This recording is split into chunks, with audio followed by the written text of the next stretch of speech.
السلام علیکم ورحمۃ اللہ وبرکاتہ۔ محترم سامعین، آج میں آپ حضرات کے سامنے بہت اہم مسئلہ ذکر کرنے والا ہوں، جس کا تعلق پاکی سے ہے، نظافت سے ہے، اور جس کا جان لینا ہر مسلمان کے لیے انتہائی ضروری ہے، خاص طور پر ہمارے نوجوان جو اس مسئلے سے عمومی طور پر ناواقف ہوتے ہیں، ان کے لیے مسئلہ جان لینا انتہائی ضروری ہے۔ مسئلہ کیا ہے؟ ہمارے پاس ایک سوال آیا ہے کہ اگر کسی شخص کے زیر ناف بال بڑھے ہوئے ہوں اور اسی حالت میں وہ نماز ادا کر لے تو کیا اس کی نماز ادا ہو جائے گی؟ اور شریعت مطہرہ کتنے دن کی رخصت دیتی ہے؟ یعنی زیر ناف کتنے دن میں صاف کرنے چاہیے، کتنے دن تک روکے رکھنے کی گنجائش ہے؟ تو اس حوالے سے تمام جو سوالات ہمارے ذہن میں پیدا ہوتے ہیں، وہ سارے سوالات کا جوابات انشاءاللہ آج کی ویڈیو میں آپ کو ملے گا۔ ویڈیو میں آخر تک بنے رہیں اور دوسروں کو بھی شیئر کر دیں تاکہ دوسرے لوگ بھی اس ویڈیو سے فائدہ اٹھا سکیں۔ سوال کیا ہے کہ اگر کوئی شخص زیر ناف کے ساتھ نماز ادا کر لے تو اس کی نماز کا کیا حکم ہے؟ میرے بھائیو، سب سے پہلے تو یہ مسئلہ اچھی طرح سمجھ لیجئے کہ اسلام دین فطرت ہے، اور اسلام ہر ایسی چیز کا حکم دیتا ہے جو مزاج اور طبیعت کو پسند ہو۔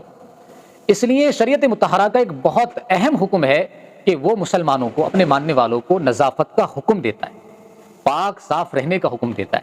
اس لیے کسی مذہب میں نہیں ہے یہ چیز، یہ ہمارے مذہب کے اندر ہے، اور خاص طور پر اس کا حکم دیا گیا ہے کہ انسان کو زیر ناف صاف کرنے چاہیے، بغل کے بال صاف کرنے چاہیے، کیونکہ طبیعت ان کو دیکھ کر کے گھن محسوس کرتی ہے۔ یعنی طبیعت کا بھی تقاضا ہے، طبیعت بھی چاہتی ہے کہ آدمی جو ہے زیر ناف کو صاف کر کے رکھے، بغل کے بال صاف کر کے رکھے، مونچھیں بڑی ہیں، منہ میں کو آ رہی ہیں، ہونٹ پہ کو چڑھی ہوئی ہیں تو ان کو بھی قطر کے رکھے۔ یہاں تک کہ حکم دیا گیا کہ اگر داڑھی بھی ایک مشت سے زیادہ ہو جائے نا تو اس کو بھی کاٹنے کا حکم ہے۔ میرے بھائیو، ہمارے اسلام کا حکم ہے، اور اسلام ہمیں ہر حال میں نظافت کا، پاکی کا، صفائی ستھرائی کا حکم دیتا ہے۔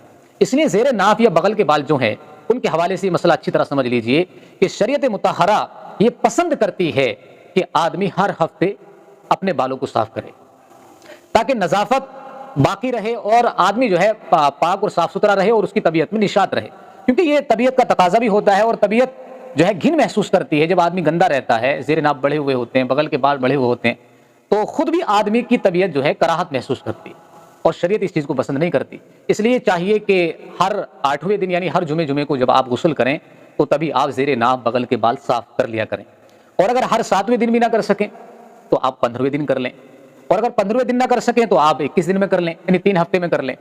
یعنی یہ شریعت نے جو ہے درجہ بدرجہ حکم دیا ہے۔ سب سے اعلیٰ یہی ہے کہ ہر 7ویں دن ہمیں صاف کر لینے چاہیے، لیکن زیادہ سے زیادہ شریعت جو ہے ہمیں رخصت دیتی ہے 40 دن، یعنی 40 دن کے اندر تو ہمیں ضرور کر لینے ہی چاہیے۔ 40 دن سے اوپر اگر آپ نے چھوڑے رکھے ہیں تو اس کا مطلب پھر یہ ہے کہ آپ کو نظافت پسند نہیں ہے، آپ صاف ستھرا نہیں رہنا چاہتے، اور آپ کی طبیعت میں بھی گھن ہے، آپ کراہت کے ساتھ جینا پسند کرتے ہیں، گندگی کے ساتھ جینا پسند کرتے ہیں۔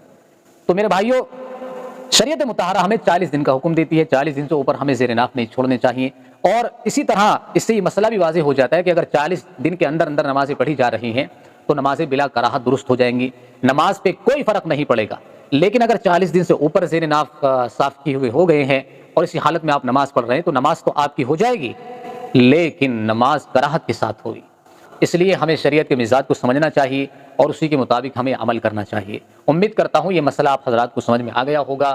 اس ویڈیو کو جتنا زیادہ ہو سکے آپ دوسروں کو بھی شیئر کر دیں تاکہ ہمارے دوسرے بھائی بھی اس سے فائدہ اٹھا سکیں، کیونکہ میں سمجھتا ہوں کہ بہت سارے نوجوان ہمارے اس حوالے سے جو ہے ناواقف ہی ہیں، اس مسئلے کا انہیں علم نہیں ہے۔ کچھ تو ہمارے بھائی ایسے بھی ہیں جو زیر ناف بڑھے ہوئے ہونے کی وجہ سے نماز ہی ترک کر دیتے، چھوڑ دیتے ہیں، اور وہ یہ سمجھتے ہیں کہ میں ناپاک ہوں، میری نماز نہیں ہوگی۔ تو ایسے لوگوں تک یہ مسئلہ پہنچ جانا چاہیے تاکہ وہ لوگ بھی صحیح طور پر شریعت پر عمل کر سکیں، اور ہمارے چینل کو سبسکرائب کر دیں۔ اگر آپ فیس بک پر ہیں تو ہمارے جو ہے ID کو فالو کر دیں۔ جزاک اللہ۔ السلام علیکم ورحمۃ اللہ وبرکاتہ۔